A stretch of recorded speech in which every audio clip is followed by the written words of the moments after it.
This episode, we sit down with distinguished theologian and dedicated social services advocate Dr. Ansford Pearson to explore the powerful message behind Boys' Lives Matter.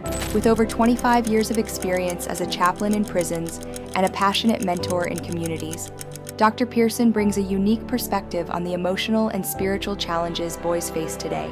This is more than just a conversation, it's a call to action. Grab your notepads. This is one you won't want to miss. Motivation or discipline? Which comes first? Discipline. Discipline. How do you explain that? If you are disciplined, you can remain motivated. But you're motivated doesn't mean you're disciplined. So discipline is your way of life that pushes you to do the things you need to do.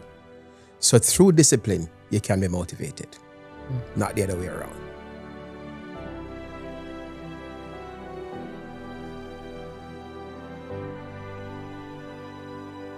Hello, welcome to Talk Up Youth Podcast. My name is Evan Sowisu.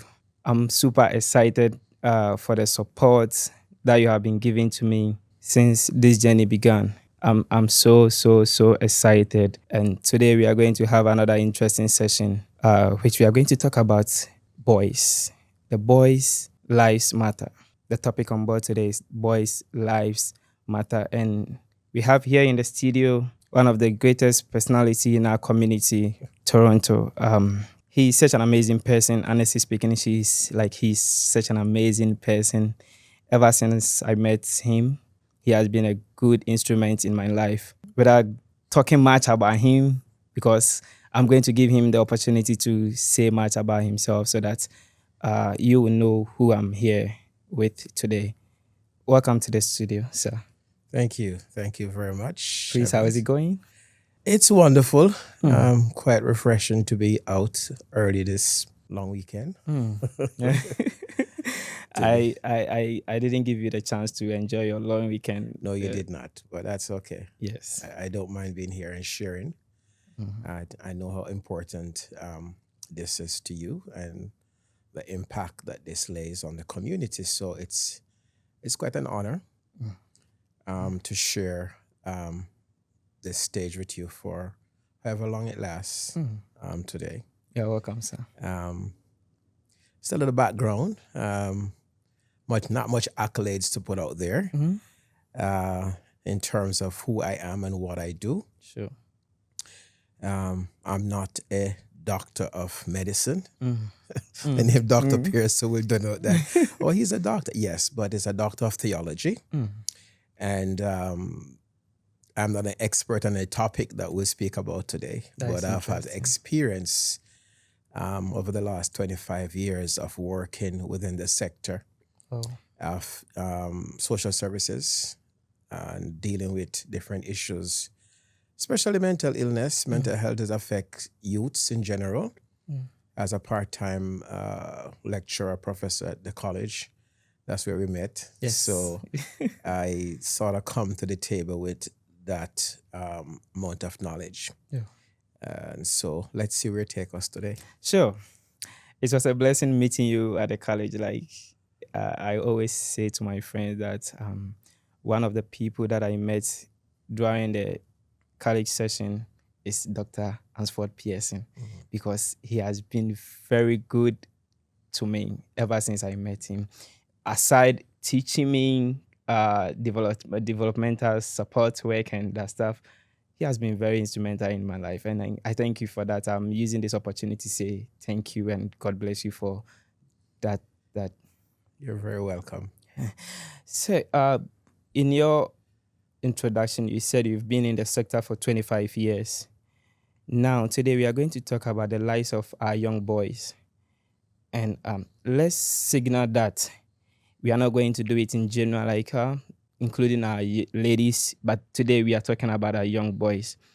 Through these years of experience, what has been the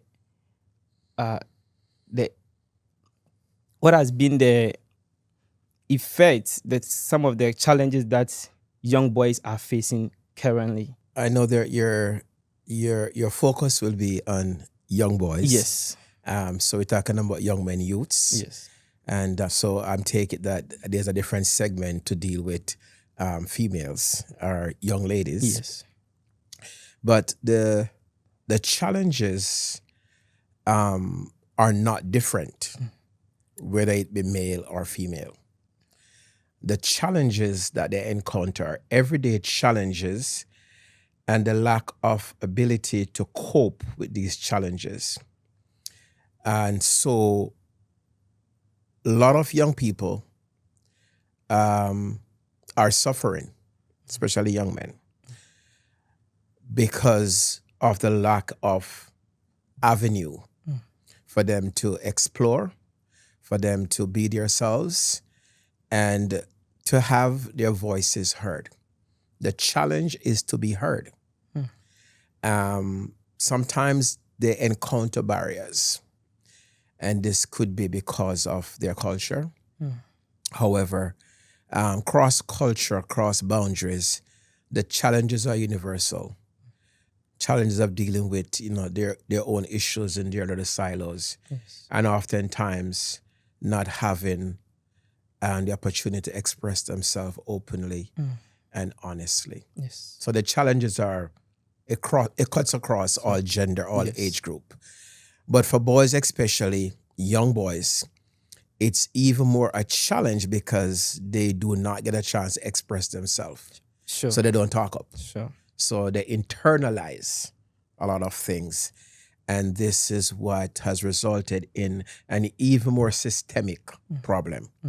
Because now, not having the avenue to explore and to release themselves, it sort of factors off into different areas. Okay. So what are some of the reasons why young boys are facing all these kind of challenges? Lack of communication or lack of the ability to communicate freely and openly. You can have a problem, and it all depends on if you have somebody that you can talk to. Yes? Yes. Most times, boys are not comfortable talking because it sometimes come across as being weak, a form of weakness, not being able to express themselves freely. So it's sort of internalize a lot of things. That is true. That is true. So for now, we are talking about the general one. Yes. That is why I'm not going through the question. We are talking about the general Yeah. one. What are some of the things that we can do to bring our young boys together so that they can also express themselves when it comes to their lives? Because young boys' lives matter. And it's high time you give much attention to young boys so that they can also express their feelings, because a lot of them are going through a whole lot. And they need to express themselves, and they need to tell people what they are going through so that they can come out from a lot of challenges that we are talking about here. Evans, it's what you're doing now is one way of highlighting that issue. Yes. Or providing a platform for them to speak. Yes. So the important thing there is having a platform. If that's missing, then there's no freedom of expression. So what you're doing now is definitely highlighting an issue that needs attention. So providing that forum, that platform for young men to express themselves would be quite beneficial to dealing with the challenges that you're facing. Yes. Yes. And do you think the government has, or the community, we have any support system that can, aside me projecting this, and do you have any means, any areas that people need to pay much attention to so that we can project this out for everyone to know what is going on? There are some community resources. There are some local organizations that have workshops and seminars. And these are happening in areas that are facing severe challenges. And I'm talking about low socioeconomic challenges. Sure. So the resources are somewhat limited, and not much attention is given by government because of geographic location. Yes. So you'll have an area that's predominantly known for something, and so they are sidetracked or they are overlooked because it's not popular, so to speak. For the benefits of investing in those areas, the return is not that great. Yes. So we as community leaders, we have to hold these politicians per se responsible, not just come to us when they need to get a vote, Yes. but also highlight the deficiencies and discrepancies and injustices that some of these areas that these youths, these young men live in, that you're facing. Yes. So it's not just one-time thing where election, you see them and everybody want to get your vote, but challenge them as to what are you willing to do for our youths, especially young men who are predominantly major part of the criminal justice system. Yes. A lot of young men incarcerated. There's a high rate of incarceration among our youths, and possibly it's a lack of resources that they could have otherwise deployed to help. So we have to hold them accountable. Not just get my vote, but earn it. Sure.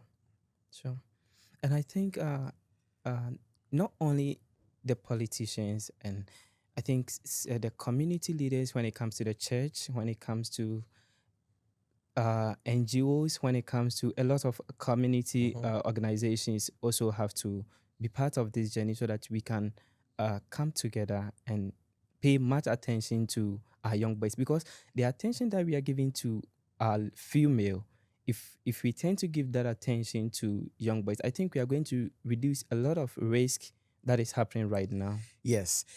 Part of the reason why female gets more attention and resources is because their concerns are more visible in terms of statistics and documentation as to issues they're facing. Sure.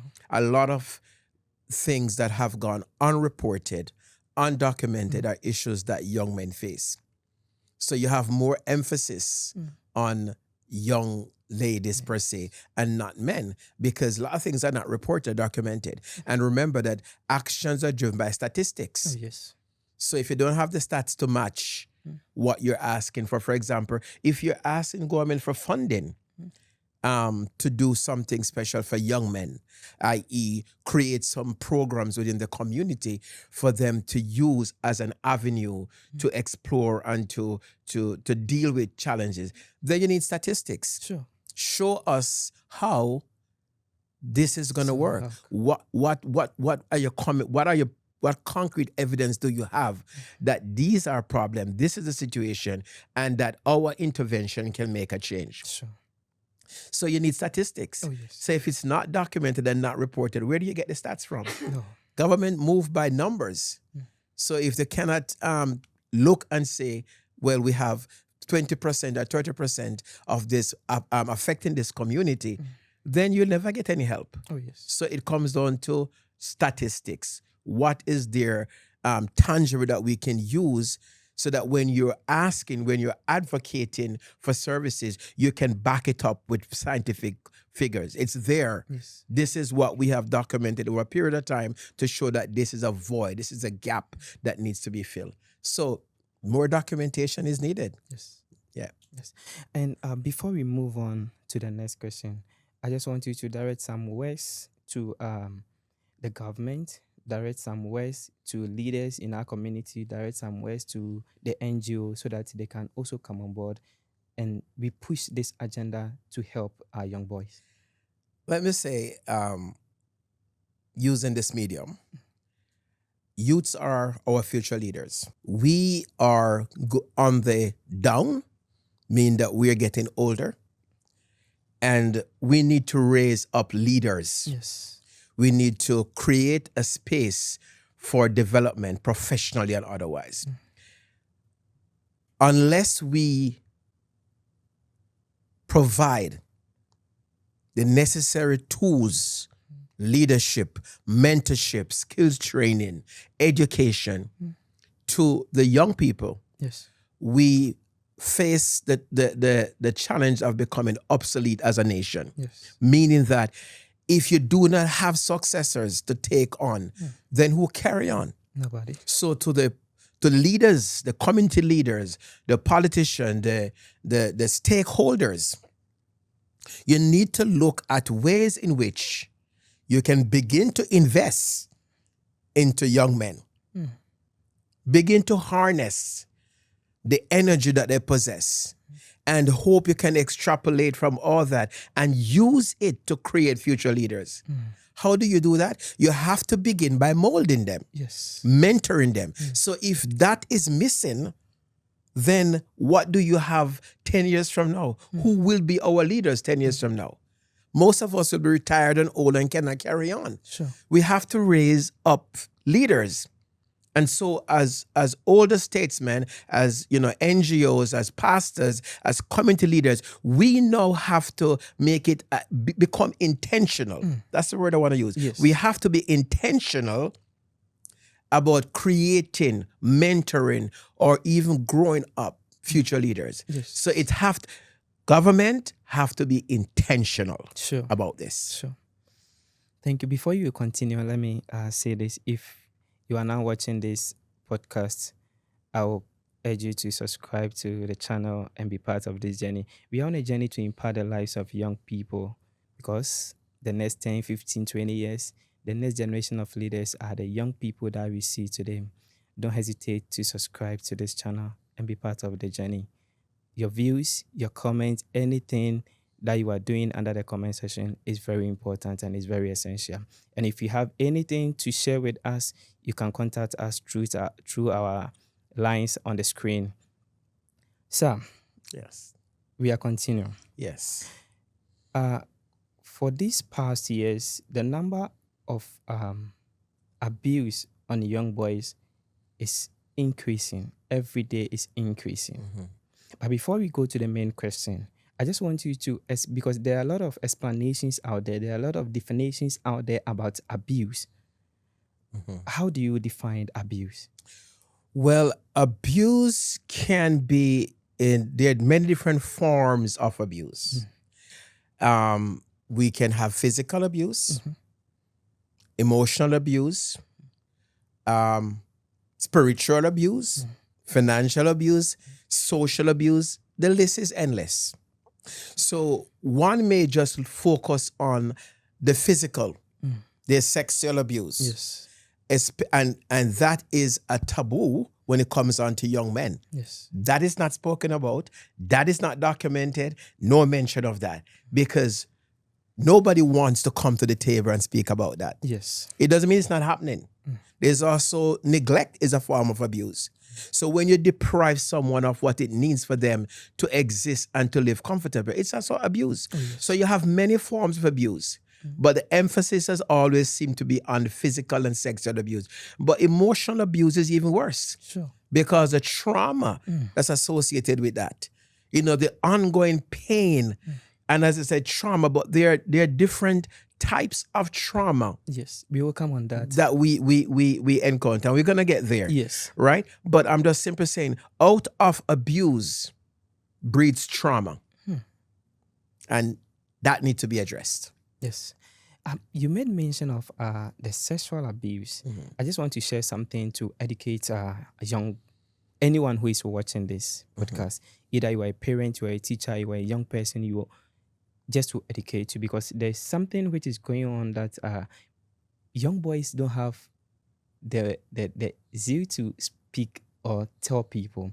There was this young guy that I was talking to him the last time, and he told me, hey, do you know I started having an affair when I was 10 years? And I was like, how? What happened?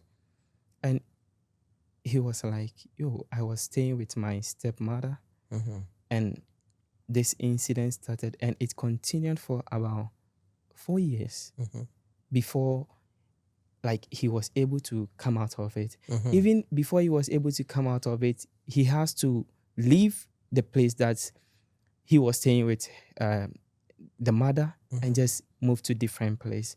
So these issues are going on, and the threat that comes out after this thing has happened is very serious, that we have to talk about it. Yes.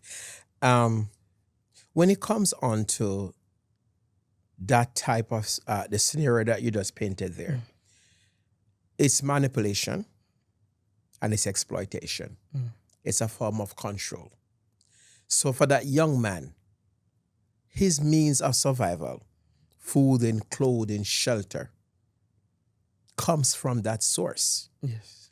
So if I spill my beans, if I talk about it, then I'm going to get the end of it, because now I have nowhere to live. Sure. I have no money. I have no food. So that person find themselves in a situation where I have to survive. It's survival. So they endure undue hardship because of the means of survival. And the threat, there's always a threat that's associated with that. If you say or if you do, then this is what's going to happen. So that sort of discourages that young person from speaking up or even confiding in somebody else and say it, because you don't want that threat to become a reality. Unfortunately, it's what it is. It's very serious that we have to work on that very massively, because a lot of young boys are going through. If you give the opportunity for them to call you, for them to test you and tell you what they are going through, is mind-blowing. And sometimes they won't. Sometimes if you even create an avenue, they are very reluctant of doing it because of repercussion, the backlash. And most times they said, well, you're a man. Why would you not enjoy it? No, but at the age of 10, starting... That's what I'm saying. Yes. If they speak about it, it's like, well, you're a man. As if to say it's normalized, it's okay to do it. It's not. You're taking that person's innocence. You're abusing that person, exploiting that person, manipulating the person. How could that be normal? It's not. So it means parents have to pay much attention when it comes. Let me say, is it parents? Because a lot of parents are also into this. So, but generally, we have to say a lot. Parents have to pay much attention to their young boys, because it is happening whether in their presence or their absence. Because this issue that I'm talking about, this guy was staying in the same home with his father and the stepmother, and it was happening.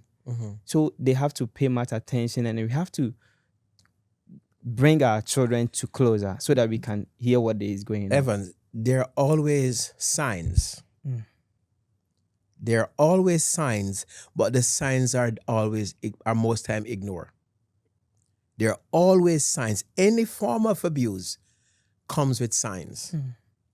But do you know how to identify these signs? For example, what happened when that person is in presence with the abuser? What do you see? How do they look at each other? That's a sign. Sure.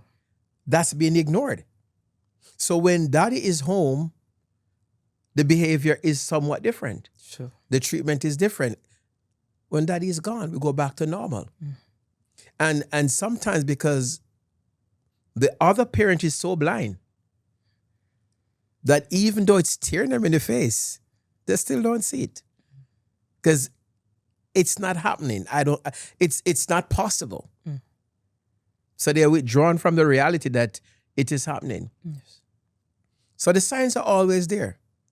The signs are always there, but most time they are ignored or not noticed.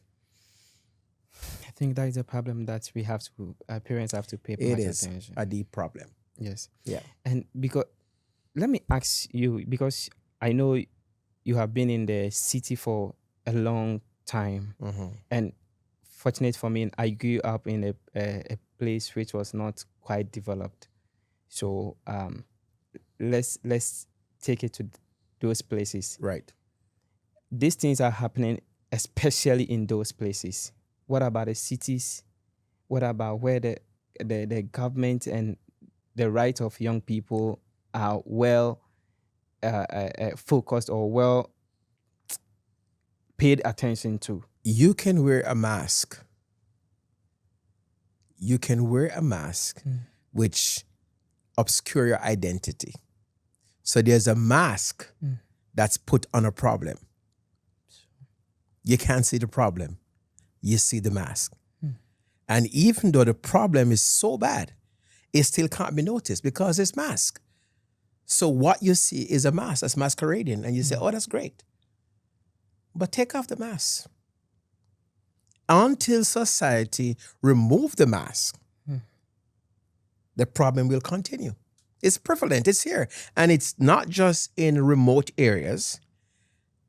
It's in urban, suburban, developed areas. It's everywhere. But there's a mask that's put on it. And so you don't see it in the city because it's masked. But in the villages and the underdeveloped areas, then it is, you sort of have a better idea because there's no resources. There's nothing to say, okay, I'm going to use this and cover it. It's not there. And the people who are involved, they are well-to-do or they're in position of authority and of power. You're not going to challenge that. Is it right? No. It's wrong. No. Any form of abuse is wrong.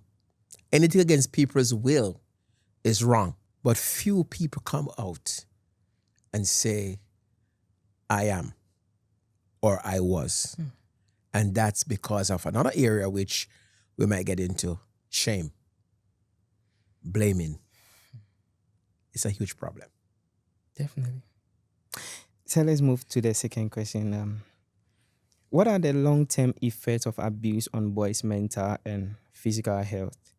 And what specialized support services are needed to address these issues? So, trauma is trauma. And trauma is, if you look for a definition of trauma, it's safe to say it stems from experiences or events that impact you emotionally or overwhelm you and that you have not been able to deal with. Sure. So it continues. There's acute trauma, a one-time thing. Yes. There is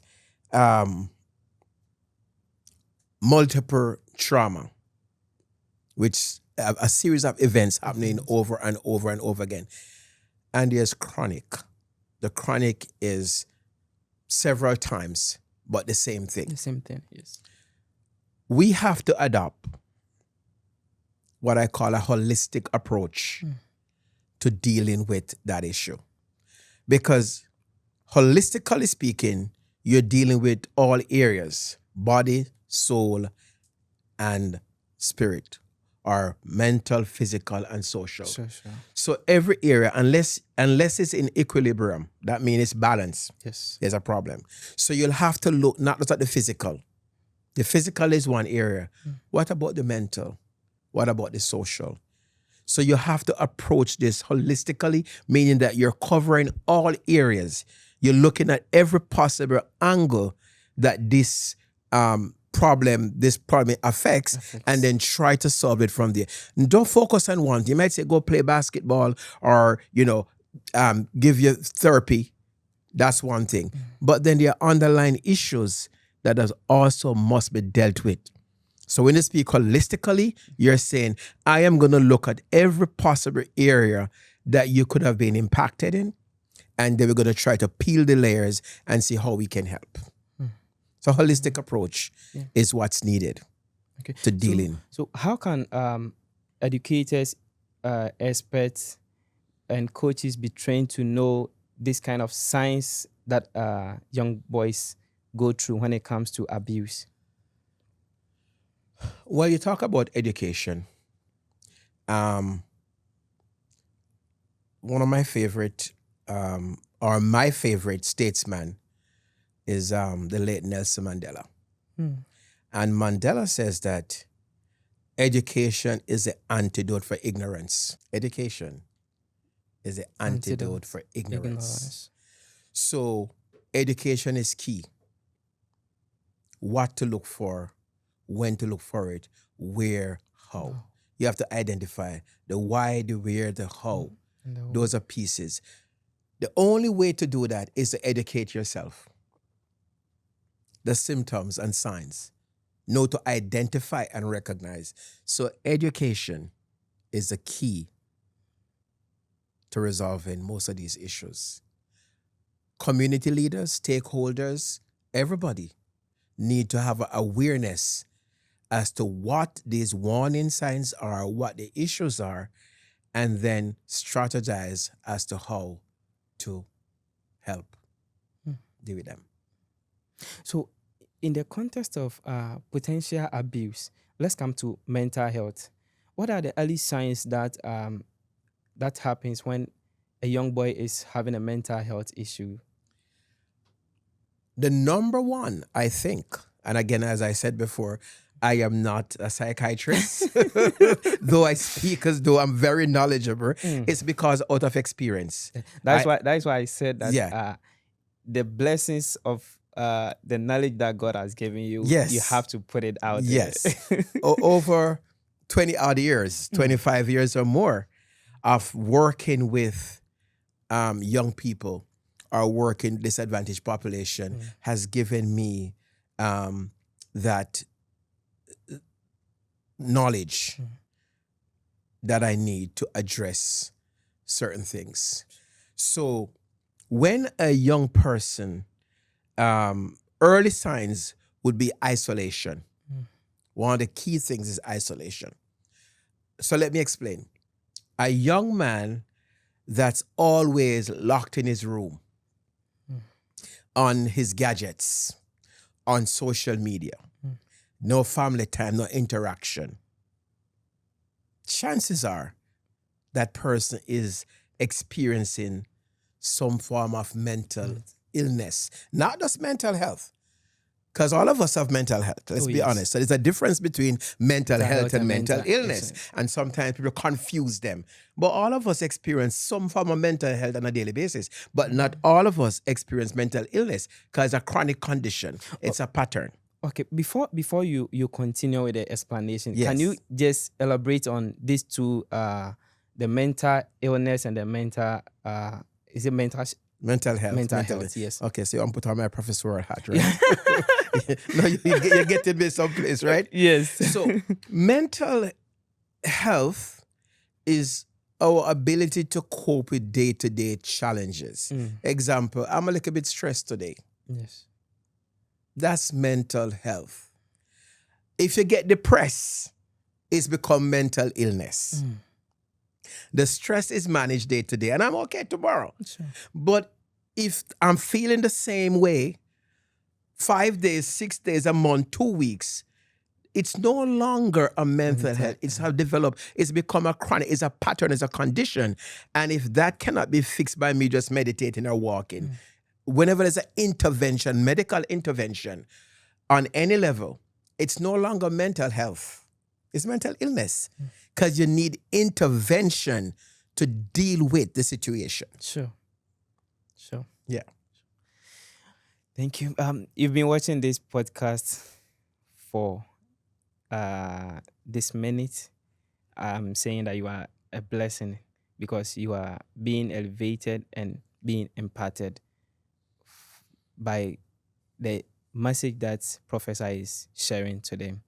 I'll urge you to subscribe, share, leave your comment, and if you need any information or you need any support from doctor or myself, you can just reach out to me through the information is on the screen. We are continuing our conversation. Doctor. Yes. Let's move to addiction, specifically drug addiction. The increased rate of drug addiction in young boys currently, I don't know the word that I can use to describe it for now, but it's overwhelmed. What is happening? Well, let's look at addiction and definition. Addiction is a dependency syndrome. Those who are addicted have become slave to whatever substance or drug.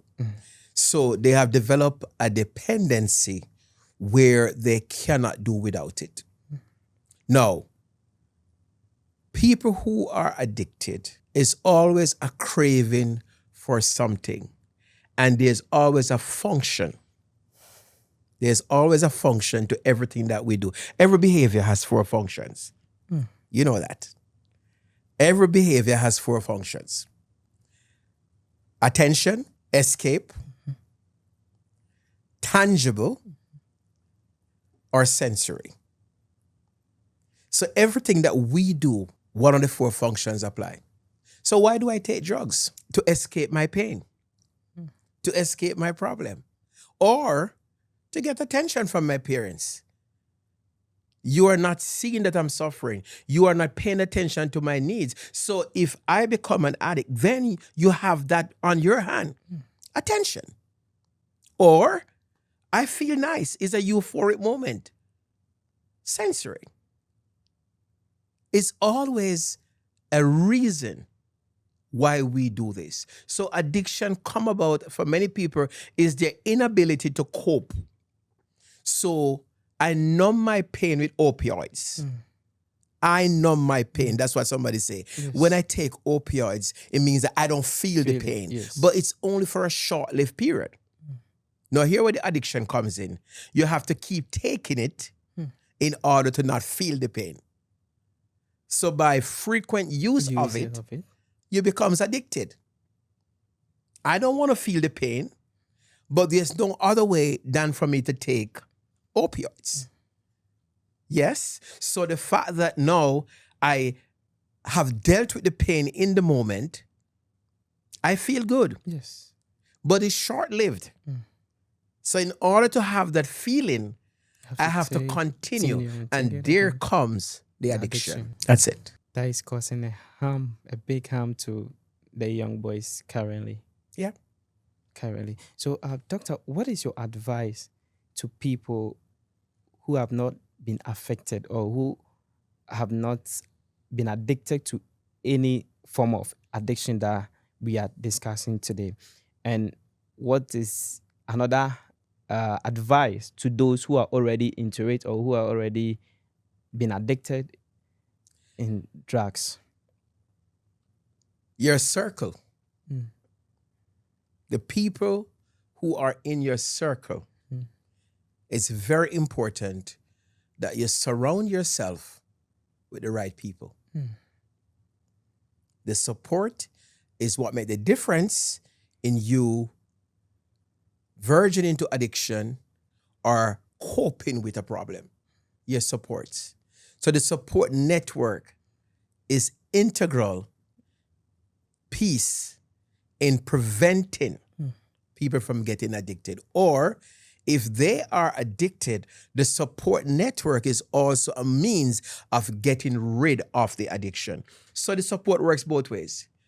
It prevents you from getting into it. Yes. And it also helps you to reduce the use or to get out of it.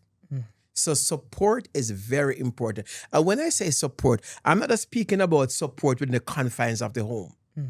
I'm speaking on a broader level. I'm a pastor also, as you know. I know.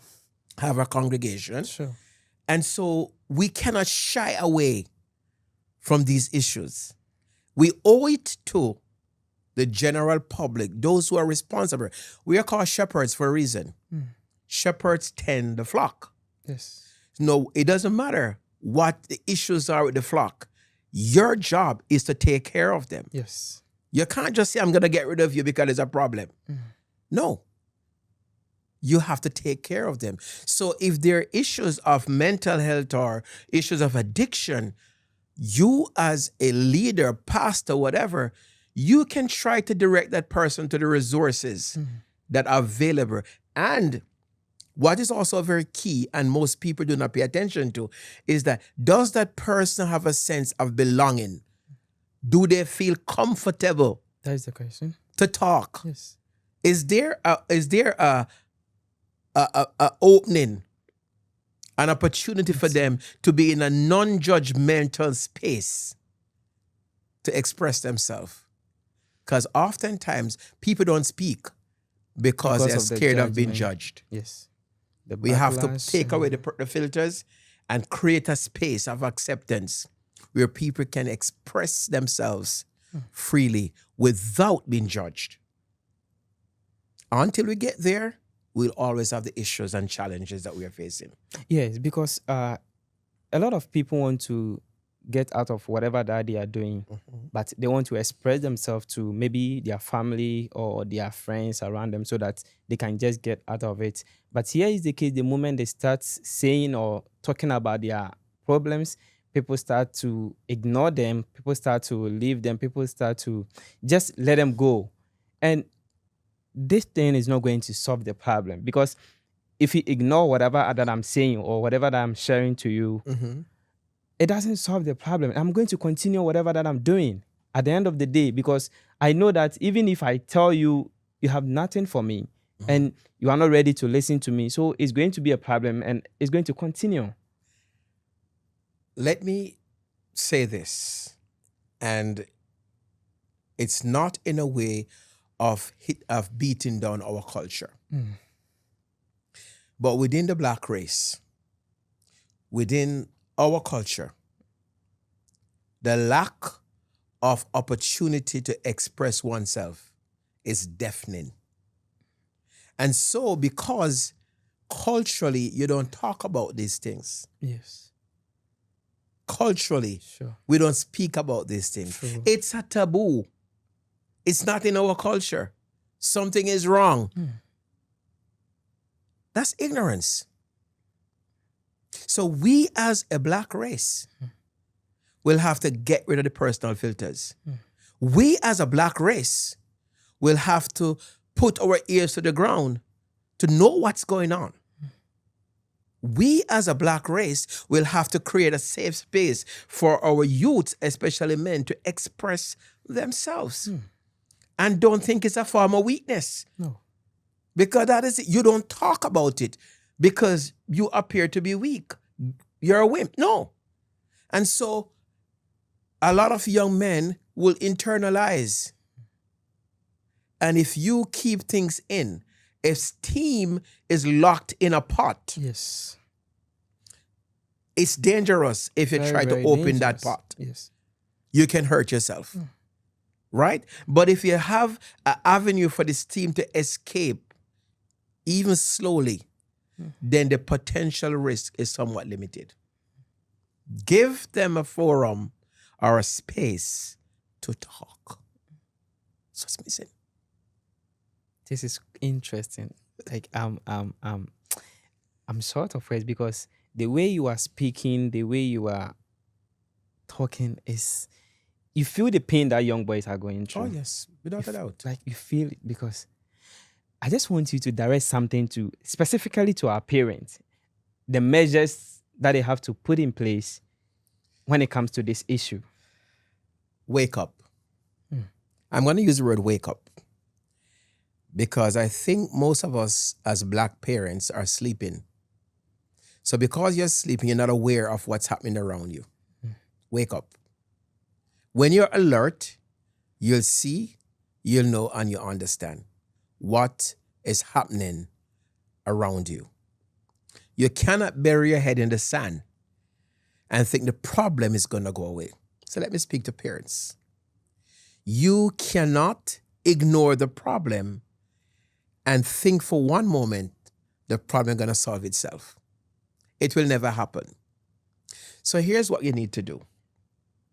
You need to begin to think collaboratively. You need to open up yourself to outside resources and other individuals. Sure. Because you may not have the knowledge. It doesn't mean it's not there. But if you don't speak about it, if you don't put it out there, who will know that you need help? I cannot know that your youth is struggling unless you're willing to talk about it. So wake up. Smell the coffee. That's what we need to do. Yes. Burying our heads in the sand thinking it's going to go away. It's not going to go away. and looking at it from a cultural perspective to say, you know what, in our culture, we don't deal with certain, we don't address certain things. You know what's going to happen? You're going to lose your young people Yes. because of the ignorance or because of the cultural aspect of it. Cultural stereotypes You- and the- stuff. Move away from that. Get rid of the stereotypes. It's not helping. No. But because our parents were brought up a certain way, they want to use that same approach to deal with the present issues and present generation. It will never work. You have to adopt a new approach. You have to look at current trends. You have to look at new technology and embrace those because there are solutions available. But if you're gonna stuck and hide away behind culture, then you can't be of any good to your young people.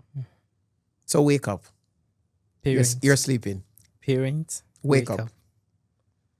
Parents have to wake up and pay much attention to their young boys so that these things we can just minimize it than to maximize it, because it's getting out of hands truly. Because I am a young boy and I do associate myself with a lot of young people, young boys, and I know what is going on.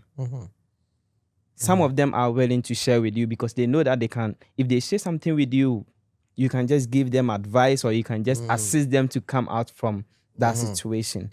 But here is the case that more percentage are willing to avoid these people. Is something that we have to pay much attention to. So you made mention of solutions. How can these people who are being affected already when it comes to addiction, how can them assess treatment, and how can community programs be tailored to help them? Well, in the context of North America, where we are presently, Yes. there is a vast amount of resources that are available at your fingertip. Just a Google search, just a 311 in Toronto opens up a reservoir of resources. Sure. 311 reservoir is the blue book of Ontario. So all the resources that you need, whether it be mental illness, whatever it is, there it's available. It's just that we are not accessing them. It's not. It's there. Sure. It's just at your fingertip. You have a phone, you have internet, you can get it. You can get it. It's that yes. simple. Gone are the days when you have to, write someplace and wait for an extended period of time before you can ask. No, it's at your fingertip. Pick up your phone, dial 311. Somebody pick up the phone. Yes. And you say what's going on. So there's no excuse really why we're not tapping into those resources, because they're there. It's available. It's part of the ignorance. It's part of the ignorance. We don't talk about it. It's going to take care of itself. You're going through a phase. That's a line. You're going to grow it out. You're going through a phase. Well, the phase continues from teenage into adulthood. And then it's no longer a phase, it's a problem. You just manufacture a problem because you didn't deal with it. You see, an ounce of prevention is better than a pound of cure. Yes. So what you do, you try to prevent it before it becomes a problem. Yeah. Yes. That is why this program aims supporting and imparting the lives of young people. Because, as I said earlier, the next generation of leaders are young people that we see today. So if you are not paying attention, if you are not doing what is expected of us to do in terms of these problems, which leaders are we building? Which leaders are we trying becoming in the near future? It's a something that we have to young people. We have to pay much attention to it and just seek for help. If you're already in it or if you are trying to be in it, just calm down. Let's pay attention to certain things because it's our life. Yeah. It's our life. And a lot of people are looking up to us in the near future. So we have to pay much attention to it. So let's move on to, I think we've spoke much about the addiction, the abuse. So I didn't want to go to this question, but I think we have to go because though it has some similarities, but it has different meaning. How can we address the rising rate of anxiety and depression among boys in the face of life challenges? And how can we contribute to, which can contribute to substance abuse? How can we address the Yes, rising rates? The rising rate of anxiety and depression, which can lead to contribution to substance abuse. It goes back again to us creating a safe space for expression. Communication is key. And unless you have the forum, the space, the ability to speak about the challenges, your own challenge that you encounter, unless you have that space, it's bottled up. And it creates anxiety. You become anxious because there's something in you that's bothering you that you cannot talk about. And this leads to identity crisis. I no longer know who I am or what I'm about because I'm second guessing myself. I don't know. I don't understand because nothing seemed to make sense. So who am I? So the fact that you don't know who you are, it's a problem. Self-identification. Because somebody gonna define who you are. So does your peer define who you are? The people you hang out with say, okay, you know what? You are this because we're all doing this. So because you want to belong, you want a sense of purpose to belong to a certain group of people, then you sort of change or morphs into what expectations are. You become something because you want to belong to somewhere or somebody. So because you do not know who you are, you allow yourself to be drawn into things that you would otherwise would have gotten into. So that awareness, self-awareness, it's not there. And if you don't know your value, then even if I devalue you, you'll accept it. Yes. It's simple. Because I don't know my You value. don't know. Yes. So if I say you're worth $1, you don't know you're worth $1,000 because you don't know your value. Yes. So it's identity. It's a crisis. And many youths find themselves faced with that very challenge. They don't know who they are. They don't know their purpose in life. And without purpose, you're like a ship without a compass. A ship without a compass, a navigational system, will always drift on the ocean. Oh, yes. Because they don't know where they're going. No. So any wind blow, wherever the tides take them, that's where they go. Yes. But when you have a purpose, it's your built-in compass that keeps you on your path, your journey. Because listen, the journey can be different. There's things that will happen along the journey, but don't forget your destination. Yes. There are detours. That is the key. On the journey, but do not forget your destination. Because that's what you need to get to. So whether you're going to turn left or turn right, make sure you get back on the path that leads to your destination. The journey varies, ups and downs, roadblocks and detours and construction, you name it. But you have to navigate all those pieces, bearing in mind, where am I going? What's my final destination? If you lose track of that, your ship drifting on the ocean. Sure. That I just want to share something with you. Yes. So that it will benefit anyone who is watching this podcast. There was this day that I met this man who came from the jail. And we were talking and he was talking about peer. The friends, the peers that we surround ourselves with. He was talking about it, that it's that group that led him to prison. Because this group were like, let me say, they were doing drugs. He was not part of the drugs, Right. but he was associating himself with them. Yes. He was going up and down with them. Yes. So when the police was on run over them, they caught him and he was in prison. He has to be in jail for 10 years. That's the mistake that a lot of young people will do for now.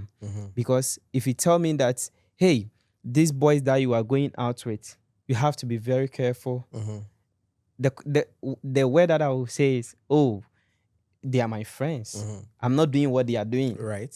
So they are doing their own thing. I'm Guilty by just... association. Yes. It's guilty by association. Okay, so because full transparency, let me put this disclaimer because I'm a chaplain. Yes. I work in the prisons. So I will not speak on anything that relates to Yes. Incarceration. Sure. Because that could be conflict of interest. Yes. And I don't want to jeopardize that. But I can speak to general pieces of it. Yes. I cannot give specifics, but I can speak to the general pieces of it. And it's always that I was there, but I was not part of it. That's always the case. Or I was with them, but I'm not one of them. That's a common thing you hear all the time. So don't treat me as though I am one of them, because I'm not. I was just happened to be at the wrong place at the wrong time. So a lot of time you hear that. But on the flip side though, a lot of youths will tell you that because they feel belong, they feel love, they feel valued, they feel appreciated, they associate with them. Yes. Because they get, remember I told you behaviors are for a function. Yes. So they're getting something that they don't get at home or within their community. Sure. So the acceptance piece is there. My friends accept me for me. They don't judge me. So I hang out with them. Even though I don't want to do what they're doing, I feel a sense of belonging. So I hang out with them. That's the problem. And sometimes it's very costly. Very costly. Very, very costly. That's a big problem that we have to pay attention to. And the last major topic that we are going to discuss, we are not going to go into details, because if we are to go into details, we are not going to finish this podcast today. Right. I know we are going to schedule another time for this only, specific only this one. Yes. Which is trauma. Yes. As I said earlier, when I asked about abuse, there are a lot of definitions, a lot of discussions, a lot of explanations. But I want your explanation to trauma. What is trauma? Your inability to deal with emotional things, experiences and or events that happens in your life that overwhelms you and you have not dealt with it. So the trauma, as I said before, if it's acute, it's the trauma affect you just once. Yes. For example, I was affected by a young person that I saved their life from somebody stabbing the person. That was acute trauma. Only one time it happened, but it affected me for a while and I got over it. And then there's a chronic where it's a repeat. It's several times. It's prolonged. That's trauma. And then there is the complex. So you have three types of trauma: acute, chronic, and complex. We all experience, everybody who experience trauma experience one of the three. So in your inability to deal with the challenges that comes with a situation, an experience or event that is prolonged and it affects you on different level, that is trauma. I wouldn't go far from here because we are almost behind time. But I'm going to schedule another meeting, another time for trauma. For trauma. Because I have a lot of questions people are asking me. What people are going through when it comes to this particular topic. I have to schedule, because if I don't schedule a time, you wouldn't finish today. So I have to schedule a time for this. Right. And we are leaving. I just want to ask you this last question before we go. What is the best decision young people can make today before they call it late? Best decision they can make before they call it late. They call it late? Yes. Wow. This one is a general question to every young person. Yes. Because we tend take to advantage of opportunities in your youthful days. Capitalize on every opportunity you get. Do not put off things because you think you're young and you have time. Time wasted cannot be again. Time is a precious commodity. Use it wisely. Wow. I'm so excited. Oh, God. Thank you, Daddy. You've spent about an hour here. And I know you have a long weekend that I have to let you go, but I have to schedule for another meeting for that particular topic, trauma. Yes. But before you go, motivation or discipline, which comes first? Discipline. Discipline? How do you explain that? If you are disciplined, you can remain motivated. But you're motivated doesn't mean you're disciplined. So discipline is your way of life that pushes you to do the things you need to do. So through discipline, you can be motivated, not the other way around. Okay. Sounds good. Your last word to every young person who is watching you this moment. Speak up.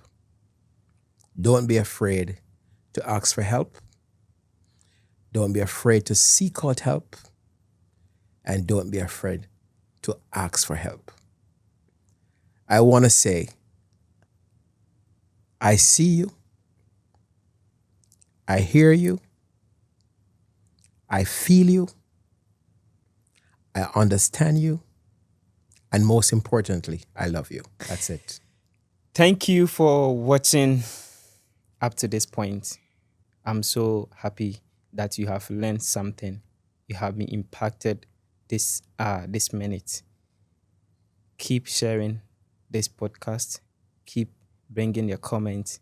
Keep liking it so that we can continue on to bring you the best of conversation that will elevate and impact you.